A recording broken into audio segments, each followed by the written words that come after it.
Welcome to Bloody Mary Bible Brunch. I'm Jim Barton, and I'm here with Abigail Conley, and we want to first start off by telling you a little bit about ourselves. As far as me, I'm an attorney. Before that, I was a nuclear power operator, but the reason why I'm here to talk about the Bible is because I consider myself sort of an amateur theologian, with some of my favorites being Marcus Borg and Dominic Crowson and those sorts of fellas. So that's why I'm here. But the real expert we have is Reverend Connolly, and I'm going to let her tell you a little bit about herself. So I'm here at Bloody Mary Bible Brunch, which I never would have guessed in my former fundamentalist days. I have way too much knowledge of the Bible, mostly because it was taught to me / beaten into me at a very young age. And so I learned to say all the things to tell other people why they were going to hell, quite frankly, because we were surely the only saved ones.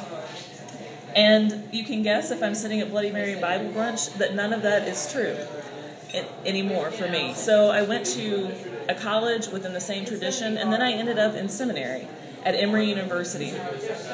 And most people don't know what seminary is. It's an 85 credit hour degree program where you study Bible and interpretation and church history and pastoral care and all of the things that pastors do, a lot of which people don't realize they do. And I happen to do an emphasis in scripture and interpretation. Lots of preaching classes, lots of Bible classes, lots of language classes. Learning to explore the Bible more fully and realize that what it seems to be on the surface might not be what it is at all. And you should tell everybody what the title of your degree is, because I have a JD, and I love the title of your master's degree. Oh, I have a Master of Divinity, so I have mastered the divine in order to be a pastor. Which is awesome. Okay, so the first thing that we're going to talk about is the Bible in general and sort of what we view the Bible, what we think the Bible is, and then also why the Bible is important to each of us personally, because you can tell that neither one of us are fundamentalist Christians or literalists, and so, but the Bible is still important to us, and I think it's valuable to talk about why that is. So, Abby, why don't you go first by just sort of describing, what is the Bible when you describe it? What kind of piece of literature is it? So the Bible we think of as one work, and it's not at all. It's 66 different books, each of which are totally unique from each other. So you have history and poetry and myth and all of these things rolled together that people think of as one book. Well, no, it's not. The way you read Song of Songs, which is a beautiful love poem, has to be different from the way you read Chronicles, which is a history of God's people. And it has to be different than Corinthians, which is a letter to the church. So you have all these different things masquerading as one book when they're actually 66 different things and 66 different ways of reading and 66 different periods in time. And it's pretty cool of how did they come to be, the different authors, the different pulling together, because it literally stretches over centuries of human history. The one thing I would add for me, I think of the Bible as a conversation. I think of it as, rather than the Bible being a collection of judicial decisions, that this is what you have to do, I think the Bible is a collection of briefs. It's a collection of arguments of different people, different sections of God's people saying, this is how it should be. And that's why you have portions of Scripture that say, this is why we should have a king. And then you have other portions of Scripture that say, this is why it's terrible we had a king. And this is why Jesus was divine from birth. And this is why Jesus was divine before birth. And these sorts of conversations that go back and forth, I think, are in the Bible on purpose. And I think it's important when you read the Bible to read it as a conversation between God's people trying to understand God's presence. Okay, so next, I think let's talk about, as we sort of wrap up this first recording, given what we just said, why is the Bible important to us, and what makes it special as a book? And I'll go first, and then I'll let you finish up. For me, the Bible is special because it comes from my tradition.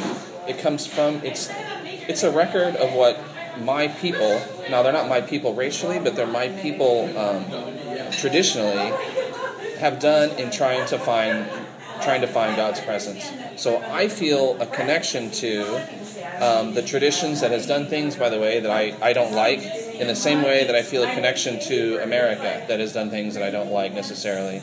And for me, the Bible is very important because it is how people that I'm in line with, a tradition that I have inherited, it's how they related to God. And so it means a lot for me to read how Paul, who was a guy who never met Jesus and who was just trying to figure it out and had been moved by the presence of God, the way Paul relates to the world is a valuable and special thing for me to read, almost like reading a family history.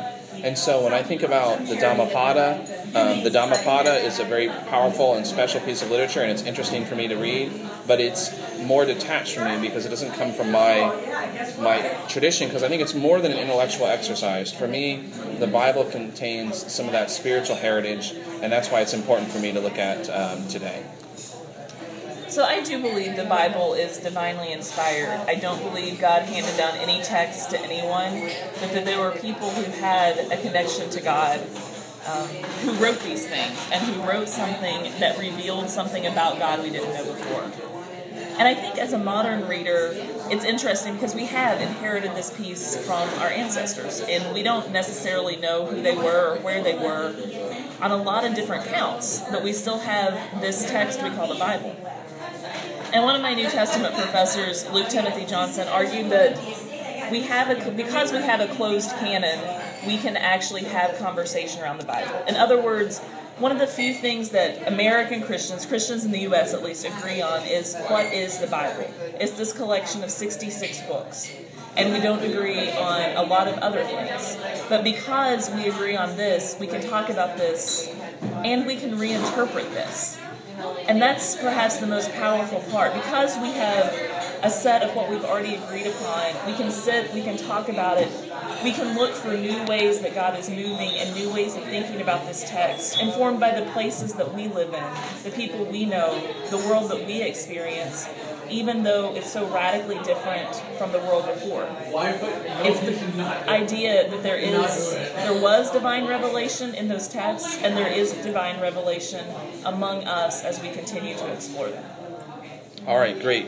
So that'll finish up what we're going to do for this first episode. In episodes to come, we'll talk about what the Bible means for specific passages and what it means for specific ideas that are in the Scripture.